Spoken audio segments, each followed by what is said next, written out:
If you have any residential or commercial landscaping and lawn needs, you're going to want to stick around. Meet our next guest, Francisco.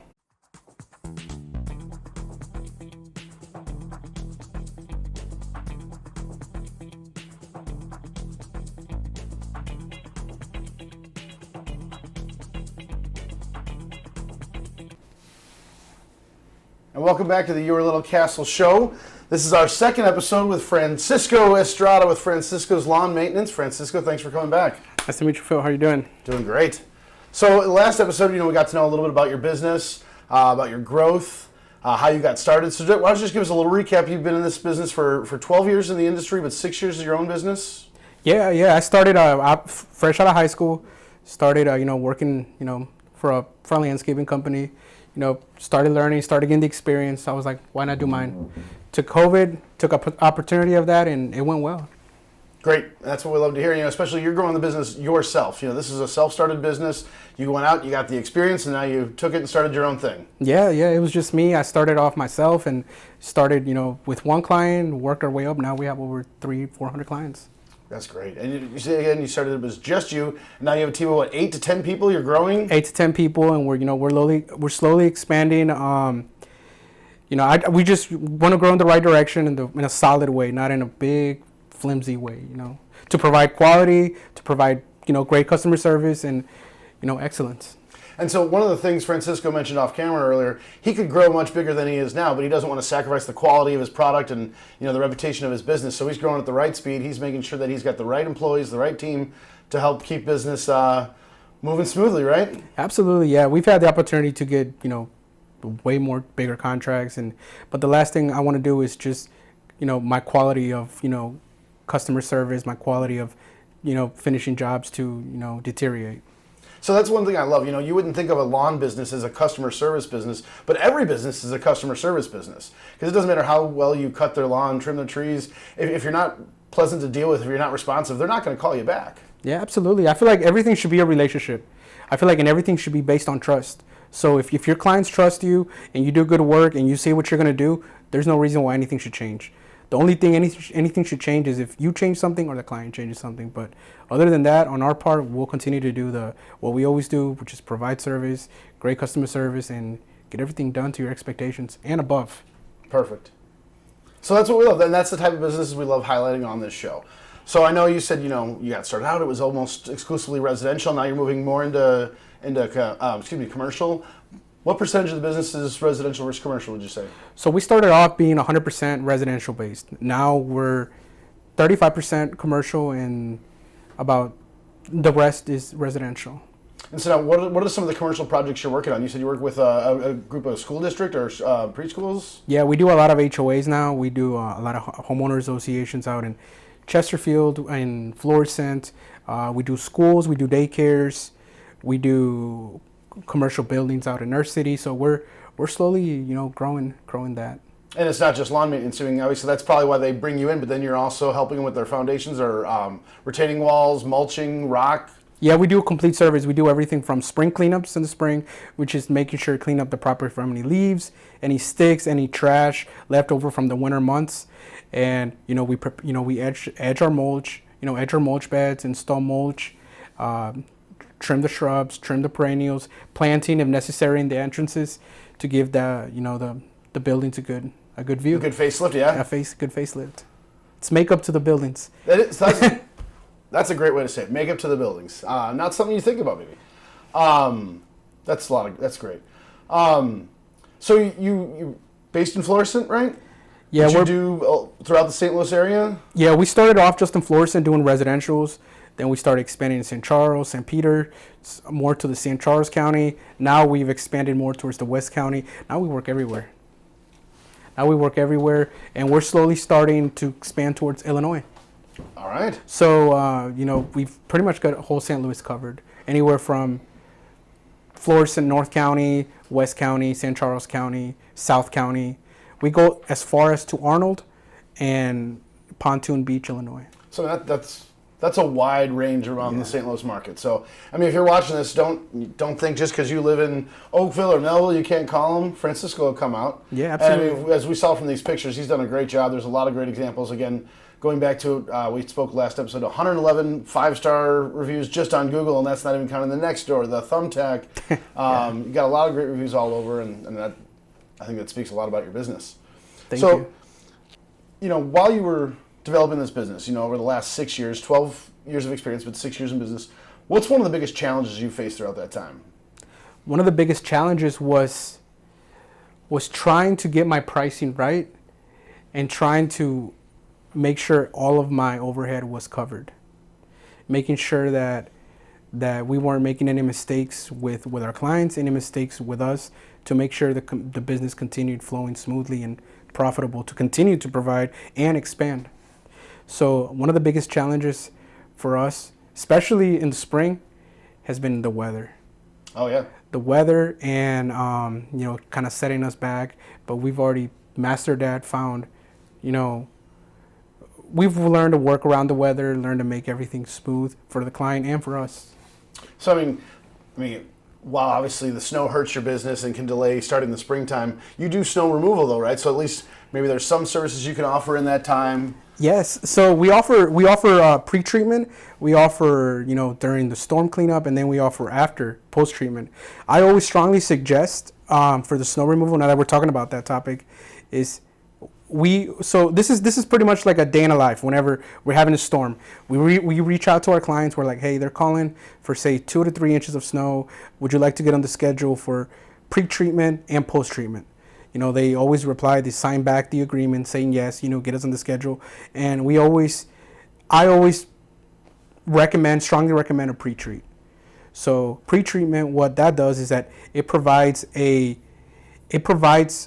precipitation from sticking to the surface. So a lot of people, you know, try to cut a corner, they don't want to pay for that. Then snow falls, now you have a layer of ice like that. We can plow, we can shovel all we want, especially if cars already ran over it, that's not getting cleaned until it melts. So what pre-treatment does is that it prevents that from sticking to the surface, and after the storm, we clean up, hit it again with ice melter or magnesium or anything to melt, you know, at your preference. We even use pet-friendly chemicals. That's great to know. Yeah, you know, if you know, for your little guys at home, and that's pretty much what we do. So that's a lot of things, you know, I mean, as a homeowner myself, I've never thought of. That's why I would call an expert. I mean, I do cut my own lawn, but years back when I had to have my lawn reseeded, I had to call someone. We tried for years, and I just couldn't get it right. And you work with that as well, right? You'll seed, you'll aerate, you'll even do sod installation. Absolutely. So we'll aerate. What we do is we always recommend aeration in the spring or in the fall months, which is whenever the weather's a little bit cooler and we're getting more rain. So we always aerate, you know, to provide, you know, to get, you know, that way whenever we overseed, it goes in the roots and provide growth, fertilize as well. And we do that in the spring, we do that in the fall. And if there's no solution, we try to sod. And if not, usually whenever grass doesn't grow, it's for tree roots, damaged soil, anything like that. Yeah, that's the mistake I was making. I was trying to seed my lawn later in the spring, thinking it would take effect, and then I found out, no, you actually have to do that in October, November. Absolutely. For it to take root. And I mean, I probably wasted 2 seasons trying to do that myself. This was a long time ago, Yeah. That's great. So this is going to sound really silly, but I have to ask, because, you know, in St. Louis, you have, you know, Kentucky bluegrasses. You have several different types of grass. What's your favorite one to work with? Tall fescue. Tall fescue. Why is that? Tall fescue is nice, thick, and green. And whenever you mow it, it looks like a carpet. It looks like if you're mowing Busch Stadium. Oh, really? It looks nice. The stripes are sharper. Whenever you edge, it looks perfect. It looks like a Harry Potter book. You know, nice, thick, nice edges. You mow, it looks like a carpet. It looks like something you just want to roll in the grass and play all day in. And it's soft? Soft. Okay. That's the big thing. I have kids, you know, I want one, you know, lawn that they can play in, but it's also not a pain to maintain. Now tall fescue comes with its benefits and its, you know, and its cons. So one of the pros is obviously it's greener. It's the first one to come out in the spring and the last one to die at the end of the season. Opposed to zoysia. Zoysia is the last one to grow in the spring and the first one to die in the winter. So it's going to be the shortest amount of, you know, that receives green time. Now, here's the thing also with fescue, which is beautiful. I love it. It's nice. It does attract snakes. It does attract frogs. It does attract reptiles. So, just be aware of that. So maybe if someone lived near a riverbed or a lake, maybe they wouldn't want the fescue as opposed to somebody who lived in more of a rural area. Excuse me. Yeah, absolutely. Even in areas where it's not wooded or it's not near a rural area, snakes love tall grass. So good to know. All right. So another question I have for you. So we were discussing earlier. I asked if you had 500 clients, and you immediately said, "Oh, more than that." Do you think of one in particular where someone came to you with a problem they couldn't solve, or another company messed up and you came in and saved the day? Do you have an example? Yes, I actually, and it was just last season. We came out. So they had a retaining wall that was fallen. So they didn't want new materials. They just wanted to use the same ones. So they contacted a company. They rebuilt it. So their mistake was that they didn't regrade it. They didn't take everything from the bottom. So they just removed the dirt. They removed the dirt. They removed what was behind it, which was no rock, no geogrid, nothing keeping the rock and the wall in place. So what they did was just remove the blocks, remove that, and then reinstall the blocks. Well, a month later, that whole wall fell again. Completely fell. So what we did, we had initially spoke to this client. They did not like our bid. They said it was too high, and I explained to her. I was very transparent. This is what needs to be done. This is what's going to happen if it doesn't get done. If I were you, I would do it now and not pay more and fix it later. Well, that's what ended up happening. They hired a company, it was only like $100, $200 less than us, so it wasn't even a big difference. So But in the end, they spent a lot more than they would have. They spent twice. They spent twice the amount. So what we did was, we came, we took out the whole wall again, made a new base, made a new grade, and rebuilt the wall from scratch. And right now, it's still holding on nice and tight.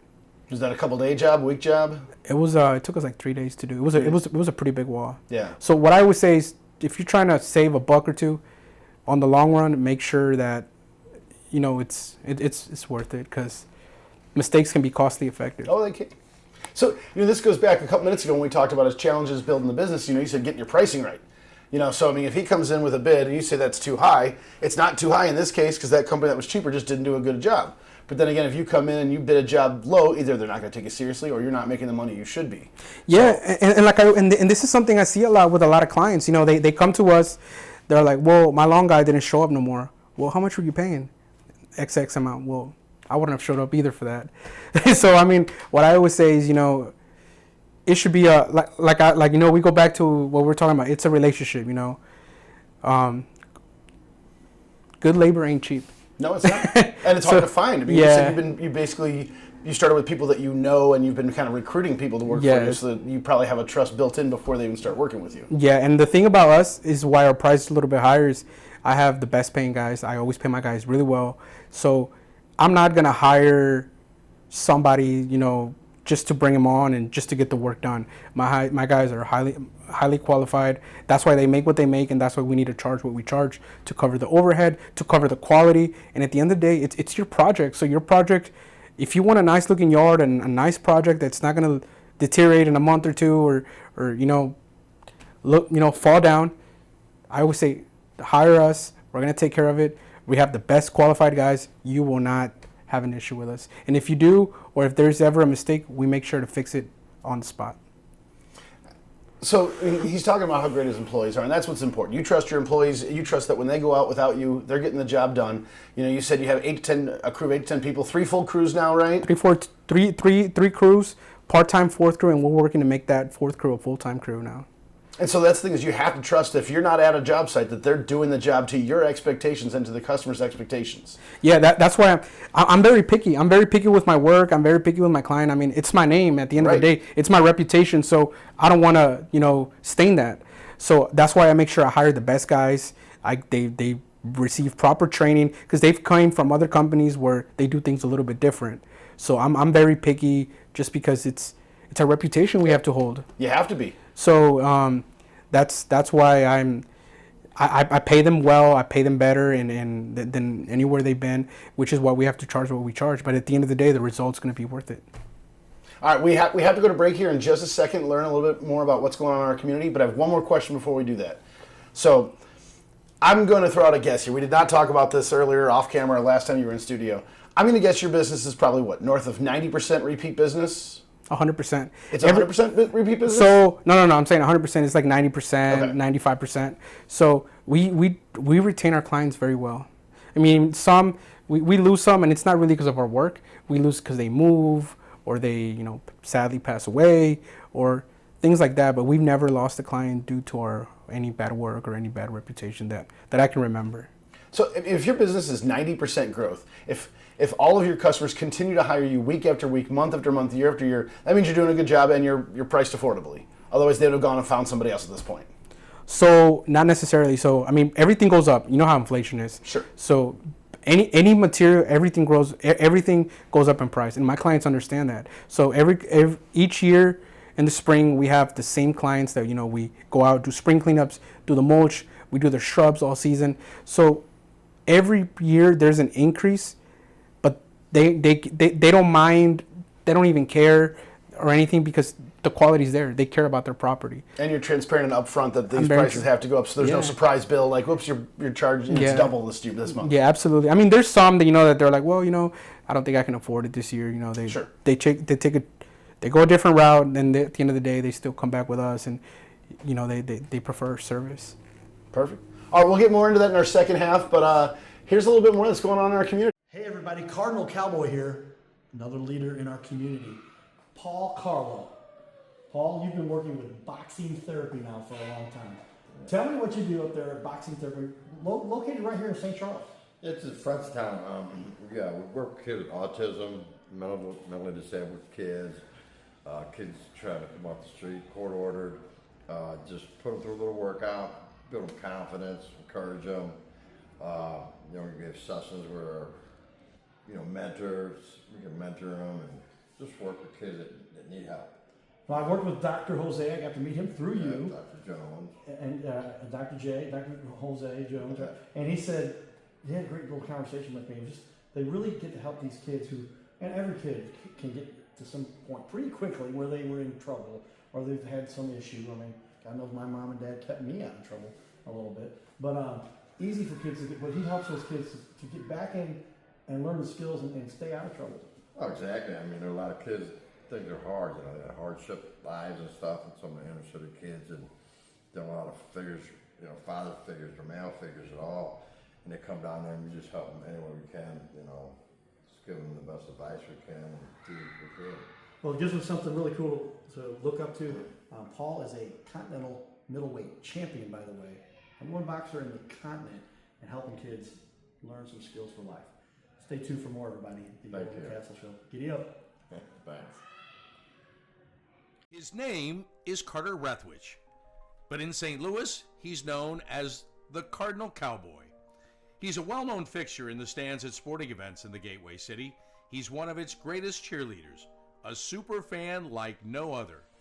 When he makes his rounds at almost every home game, he shares his love for sports with the rest of fandom with a smile, a cheer, some positive encouragement, and lots and lots of selfies and pics. But the Cardinal Cowboy was born of a tragic incident.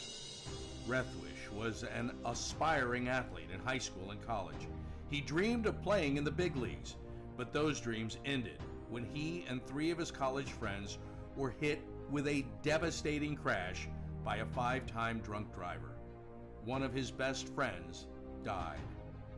Carter suffered a critical head injury. The trauma put him in a coma for 6 days. The doctors said he was never expected to function again. Those expectations never came true. He fought back and finished college. He was determined to prove the doctors wrong. Among other inspirations, it was his love of baseball that kept him going. And from his near-death experience, the Cardinal Cowboy emerged. His goal in life became to inspire others with positivity despite the odds, to help people believe in themselves and achieve their dreams. So after my coma, I realized that it was up to me if I was going to accomplish my goals, if I was going to reach my dreams. Despite what the naysayers would say, the people that were discouraging me, like they do everyone, it's up to me if I'm going to make it. Don't listen to the naysayers. It's up to you. You decide whether you're going to succeed, whether you're going to reach your goals. Dream, and then always, always chase your dreams. Never give up. Giddy up.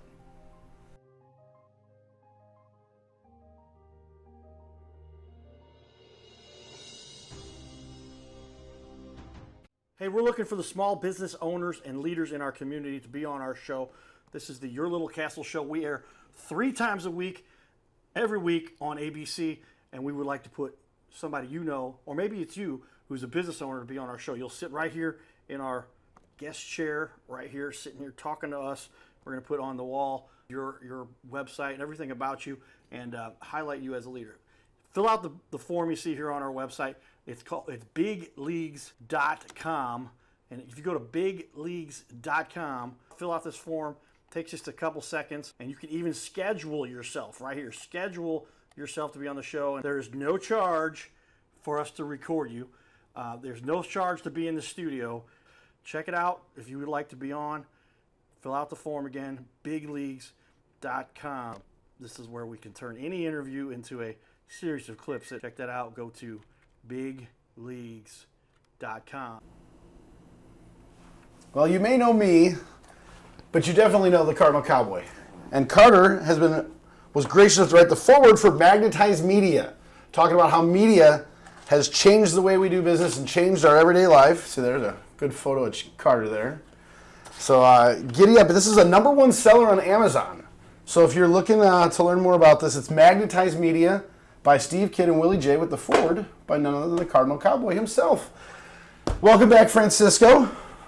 So we've got just about 8 more minutes left in the show, so a couple more things we want to discuss. So someone's looking for landscaping company, lawn company. They go out to Google. First thing they do is they search what? St. Louis Lawn, St. Louis Mowing. A lot of people search up, say, lawn care near me. So that's always very important. When going back to what service areas we offer. We offer all metropolitan areas: St. Louis, North County, South County, West County, and we're basically everywhere. So, and I'm sure one of the biggest things now is social media. People aren't just Googling; they're looking at Facebook, Instagram, things like that.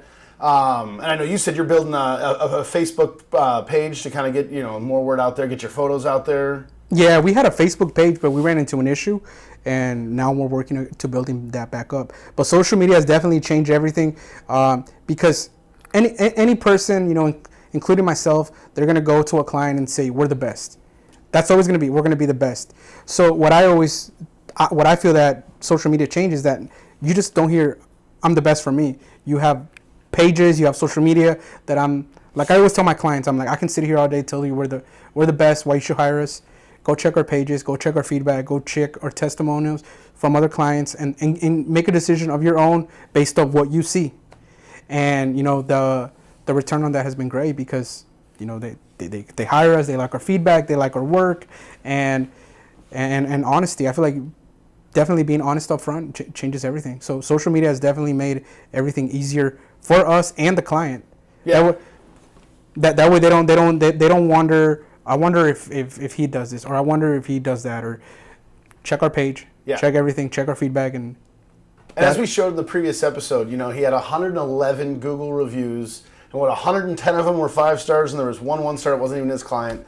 But here's what I always say, whether you go to a restaurant or you go dine out somewhere, if you like it, if you're happy, you go home and you're satisfied, and that's probably the end of it. But if you're unhappy, you're going to let people know. Absolutely. So I always think reviews, when you see someone with 5-star and 4.9 reviews, it's harder to get a good review than a bad review, in my opinion. So you must be doing, I would say, something right, but everything right if you're consistently at that 4.9 with so many reviews. So congratulations, that speaks a lot towards your business. Thank you.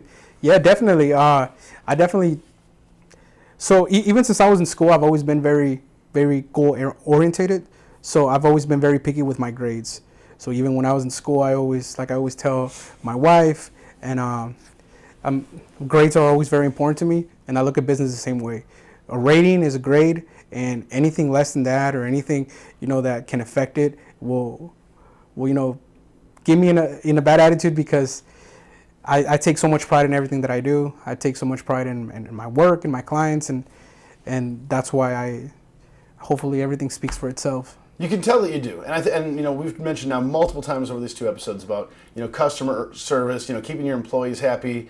Obviously I can hear the sense of pride in your voice, but this means something to you. This isn't just a business. This isn't just a job or a way to make money or cut lawns because there was a need for it. You want to do this. You're passionate about this. I'm passionate about this. I love it. I wake up every day and I'm happy to do what I do. I love talking to people, meeting people. Every person has a different something different going on in life, and it's always good to relate. Or there's times where I need advice, or there's times where I'm giving advice.